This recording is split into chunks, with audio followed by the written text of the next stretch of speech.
بسم اللہ الرحمن الرحیم۔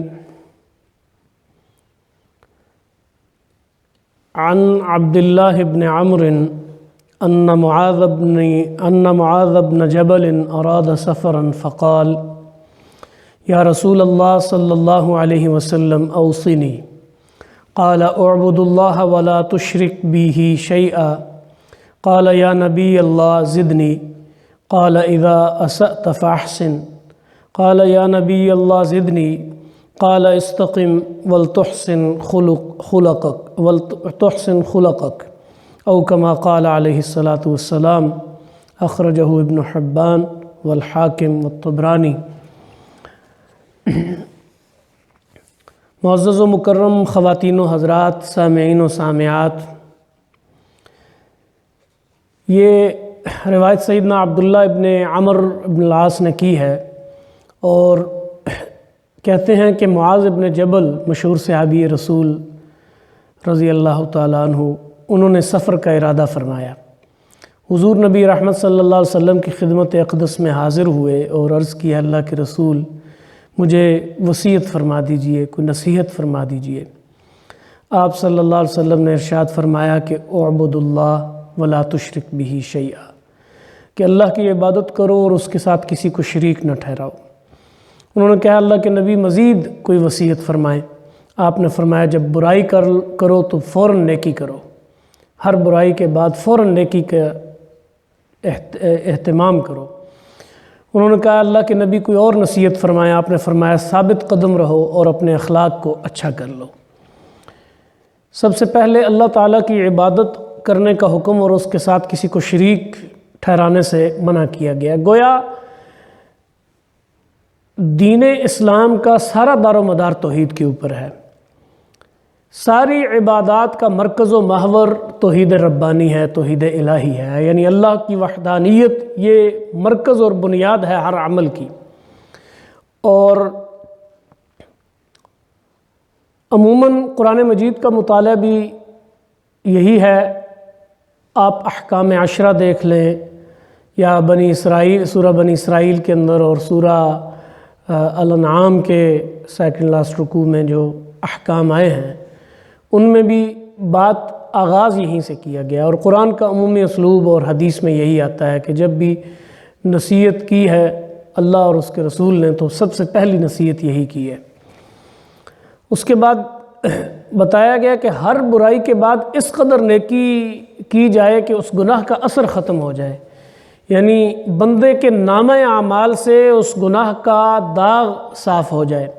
انسان ظاہر ہے بتقاضۂ بشریت خطا کے دہانے پر کھڑا ہے۔ ہم کہتے ہیں انسان خطا کا پتلا ہے، گویا ہر وقت خطا کا احتمال اس سے ہو سکتا ہے، اور اس سے ہر زمان میں ہر مکان میں گناہ ہونا ممکن ہے۔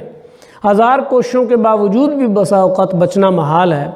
تو اللہ تعالیٰ نے اس فطرت انسانی کا لحاظ کیا کہ لیکن ساتھ ساتھ یہ اللہ کے نبی فرما رہے ہیں کہ جب کوئی بتقاضۂ بشریت گناہ ہو جائے تو اس گناہ کے اثرات کو زائل کرنے کی کوشش کی جائے۔ یہ نہ ہو کہ وہ گناہ دوسرے گناہ میں تبدیل ہو اور تیسرے میں، اور پھر گناہوں کا ڈھیر لگ جائے اور دل کے اوپر سیاہ نقطوں کا اضافہ ہوتا جائے۔ کہ ان اثرات کو زائل کرنے کے لیے کیا کرو؟ فوراً نیکی کرو۔ یعنی کوئی بد کلامی ہو گئی ہے تو صدقہ دے دو، کوئی بد نظری ہو گئی ہے تو 2 رکعت پڑھ لو، کوئی اور ایسا جرم ہو گیا، ظلم ہو گیا تو نفلی روزہ رکھ لو، کوئی تلاوت قرآن کر لو، کوئی ذکر و اذکار، کوئی تسبیحات کا اہتمام کر لو۔ یعنی کسی نہ کسی طریقے سے نیکی کا کوئی ایسا عمل کرو تاکہ وہ یعنی گناہ کے جو اثرات ہیں وہ جلد سے جلد زائل ہو جائیں اور انسان اس سے پاک صاف ہو جائے۔ انہوں نے عرض کی، یا رسول اللہ اور نصیحت فرمائیں، تو فرمایا کہ استقامت اختیار کرو۔ یعنی مطلب یہ ہے کہ اسلام کے جو اوامر اور نواہی ہیں، اسلام کے جو احکام ہیں، اور یعنی جن چیزوں سے منع کیا گیا ہے ان کے اوپر پوری ثابت قدمی سے عمل کرو۔ فرائض، سنن اور مستحبات اور مندوبات کو بجا لاتے رہنا، اور اللہ کے محرمات سے، منہیات سے اجتناب کرنا، گویا یہ مطلوب ہے۔ اس چیز کو استقامت کہا گیا ہے۔ یعنی محض زبان سے اظہار کر دینے کا نام ایمان نہیں ہے، بلکہ اصل ایمان وہی ہے جس کے ساتھ عمل بھی ہو۔ اس لیے کہ عمل جو ہے وہ ایمان کا ثمرہ اور نتیجہ ہے۔ یعنی جس طرح درخت کا ایک پھل ہوتا ہے تو بالکل یعنی اگر درخت پھلدار نہ ہو، سایہ دار نہ ہو تو ظاہر ہے اس کی اہمیت نہیں ہوتی۔ وہ ٹنڈ منڈ ایک درخت اگر صحرا میں کھڑا ہے جس کا نہ کوئی پھل ہے نہ کوئی سایہ ہے تو وہ کسی لائق نہیں ہے۔ بالکل اسی طرح ایمان اگر بے ثمر ہو، یعنی عمل کا ثمر اس کے اندر شامل نہ ہو، تو وہ ایک محض زبانی کلامی ایک عہد کا نام ہے۔ تو بے ثمر درخت کی بھی کوئی اہمیت نہیں ہوتی اور بے عمل ایمان کی بھی کوئی حیثیت نہیں ہوتی۔ اس لیے فرمایا کہ استقامت جو ہے، اللہ کے احکامات پر استقامت، یہ کمال ایمان کی علامت ہے۔ اور پھر آخر میں نبی اکرم صلی اللہ علیہ وسلم نے جب انہوں نے کہا کہ مزید نصیحت فرمائیں تو آپ نے اخلاق حسنہ اختیار کرنے کی تلقین کی۔ اخلاق حسنہ کیا ہے؟ اخلاق حسنہ سے مراد تہذیب و شائستگی ہے، شفقت و الفت ہے، نرمی اور گدازی ہے، امانت اور دیانت ہے، شرافت اور صداقت ہے، حلم ہے، بردباری ہے، صبر و تحمل ہے، مسرت ہے، مسکراہٹ ہے، اور دیگر اخلاقی خصلتیں، زبان کی نرمی، یعنی بہت ساری چیزیں ہیں۔ یہ سارے اخلاق ہیں، اور یہ وہ اخلاق ہیں جن سے خود نبی اکرم صلی اللہ علیہ وسلم قبل از نبوت بھی اور بعد از نبوت بھی پوری طرح سے متصف تھے، بدرجہ اتم اور بدرجہ اکمل آپ کہہ سکتے ہیں۔ اور پھر حدیث مبارکہ میں، دیگر احادیث مبارکہ میں بھی مختلف حوالوں اور مختلف پیرایوں میں اخلاق حسنہ کی اہمیت بیان کی گئی ہے، اس لیے کہ حسن اخلاق ایک انتہائی عظیم وصف ہے، اور خود نبی اکرم صلی اللہ علیہ وسلم جو مکارم اخلاق کی تعلیم دینے کے لیے آئے ہیں کہ انما بعثت لاتمم مکارم الاخلاق، تو اخلاق کی تعلیم دینے کے لیے آئے ہیں۔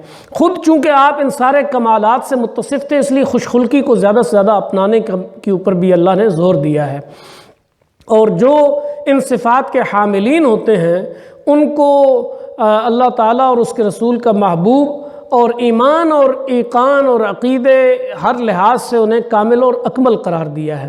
اور پھر اس عمل کو بعثت نبوی کا مقصد، یعنی بعثت، اس مقصد کے لیے حضور تشریف لائے ہیں۔ اور ایک دوسری حدیث میں کہ موجب جنت ہے، یعنی اعلیٰ اخلاق کا ہونا یہ جنت واجب کرنے والی چیز ہے۔ تو گویا حسن اخلاق ایک ایسی چیز ہے کہ جس کے ذریعے سے انسان عبادت گزاروں اور پرہیزگاروں کی ہمسری کر سکتا ہے، یعنی ان کے مراتب تک انسان پہنچ سکتا ہے۔ اس لیے بڑے جامع انداز میں رسول اللہ صلی اللہ علیہ وسلم نے جناب معاذ بن جبل کو یہ قیمتی نصائح ارشاد فرمائے ہیں، اور ان کا تعلق حقوق اللہ سے بھی ہے، حقوق العباد سے بھی ہے۔ اللہ کریم سے دعا ہے کہ وہ ہمیں سمجھ اور عمل کی توفیق عطا فرمائے۔ وما علینا الا البلاغ۔